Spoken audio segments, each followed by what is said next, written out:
राधे राधे मित्रों, आज हम जानेंगे श्रीमद् भगवद गीता के पहले अध्याय के दूसरे श्लोक की व्याख्या को, जिसमें संजय धृतराष्ट्र के प्रश्नों का उत्तर देना आरंभ करते हैं।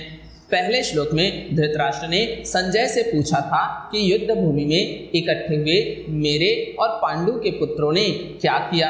यदि आपने वो वीडियो नहीं देखा है जिसमें हमने पहले श्लोक की व्याख्या की है, तो आप पहले उस वीडियो को देख लें ताकि आपको दूसरे श्लोक की व्याख्या भी अच्छी तरह से समझ आ जाए। उस वीडियो का लिंक आपको ऊपर आई बटन और नीचे डिस्क्रिप्शन बॉक्स में मिल जाएगा। तो आइए सुनते हैं दूसरे श्लोक की व्याख्या को। संजय उवाच दृष्टवा तु पांडवानीकं व्यूढ़ं दुर्योधनस्तदा आचार्यम् उपसंगम्य राजा वचनं ब्रवीत। संजय कहते हैं, उस समय वज्र व्यूह से खड़ी हुई पांडव सेना को देखकर और द्रोणाचार्य के पास जाकर राजा दुर्योधन यह वचन बोला। संजय जब धृतराष्ट्र के प्रश्नों का उत्तर देना आरंभ करते हैं तो अपना वाक्य उस समय से कहना प्रारंभ करते हैं। संस्कृत में तदा शब्द का अर्थ होता है उस समय। संजय किस समय की बात कर रहे हैं? जिस समय दोनों सेनाएं युद्ध के लिए खड़ी हुई थी, उस समय की बात संजय यहाँ तदा पद से कहते हैं। कारण कि धृतराष्ट्र का प्रश्न युद्ध की इच्छा वाले मेरे और पांडु के पुत्रों ने क्या किया, इस विषय को सुनने के लिए है। दृष्टवा पांडवानीकं व्यूढ़ं, अर्थात वज्र व्यूह से खड़ी हुई पांडव सेना को देखकर। पांडवों की वज्र व्यूह से खड़ी सेना को देखने का तात्पर्य है कि पांडवों की सेना बड़ी ही सुचारू रूप से और एक ही भाव से खड़ी थी, अर्थात उनके सैनिकों में दो भाव नहीं थे, मतभेद नहीं था। कौरव सेना में मतभेद था क्योंकि दुर्योधन, दुशासन आदि तो युद्ध करना चाहते थे, पर भीष्म, द्रोण, विकर्ण आदि युद्ध करना नहीं चाहते थे। और यह नियम है कि जहाँ आपस में मतभेद होता है वहाँ तेज नहीं होता, वहाँ प्रभाव नहीं रहता। पांडवों के पक्ष में धर्म और भगवान श्री कृष्ण थे। जिसके पक्ष में धर्म और भगवान होते हैं उसका दूसरों पर बड़ा असर पड़ता है।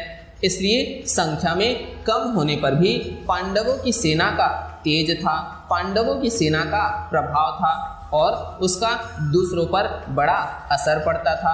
अतः पांडव सेना का दुर्योधन पर भी बड़ा असर पड़ा, जिससे वह द्रोणाचार्य के पास जाकर नीति युक्त गंभीर वचन बोलता है। राजा दुर्योधन, अर्थात राजा दुर्योधन। दुर्योधन को राजा कहने का तात्पर्य है कि धृतराष्ट्र का सबसे अधिक अपनापन मोह दुर्योधन में ही था। परंपरा की दृष्टि से भी युवराज दुर्योधन ही था। राज्य के सब कार्यों की देखभाल दुर्योधन ही करता था। धृतराष्ट्र तो नाम मात्र के राजा थे।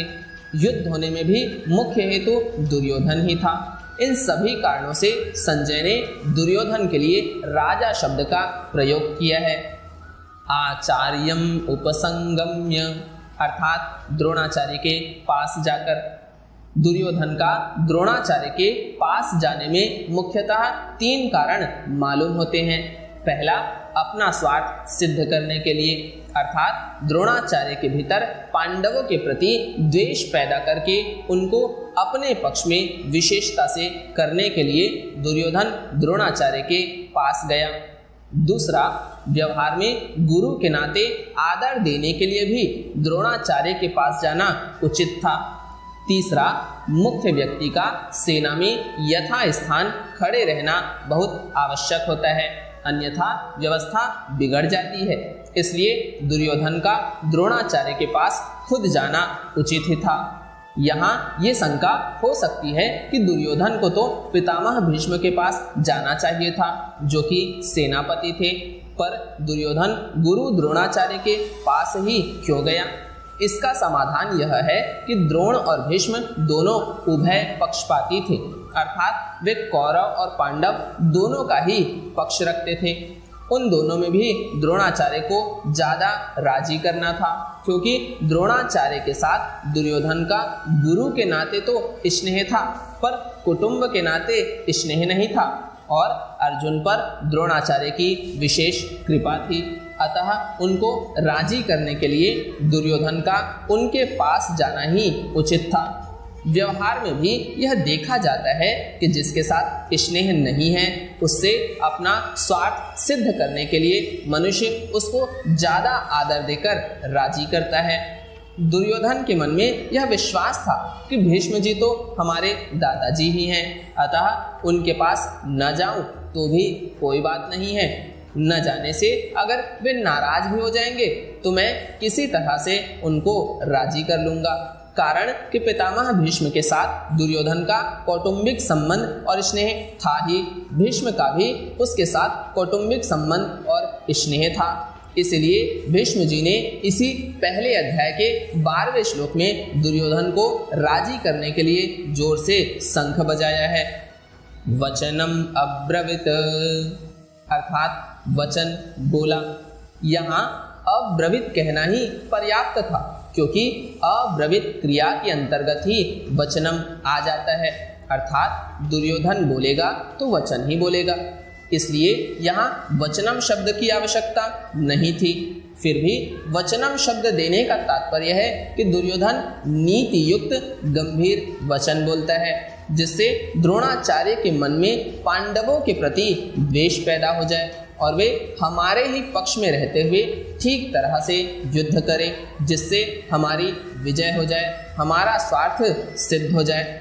तो मित्रों, आज हमने जाना श्रीमद् भगवद गीता के पहले अध्याय के 2 श्लोक की व्याख्या को, जिसमें संजय धृतराष्ट्र को बताते हैं कि पांडवों की सेना को देखकर दुर्योधन द्रोणाचार्य के पास जाकर कुछ बोला। दुर्योधन क्या बोला यह हम जानेंगे अगली वीडियो में। तो जैसे ही वह वीडियो अपलोड हो जाए उसकी जानकारी आपको तुरंत मिल जाए, इसलिए इस चैनल को सब्सक्राइब कर नोटिफिकेशन बेल को क्लिक करके ऑल पर भी क्लिक कर ले, ताकि आपको जैसे ही वो वीडियो अपलोड हो उसकी जानकारी तुरंत मिल जाए। इस वीडियो से संबंधित यदि आपके कोई प्रश्न है तो आप कमेंट बॉक्स में कमेंट करके पूछ सकते हैं। वीडियो अच्छी लगी हो तो इसे लाइक और शेयर भी जरूर करें। आज के लिए बस इतना ही, फिर मिलेंगे अगली वीडियो में। राधे राधे।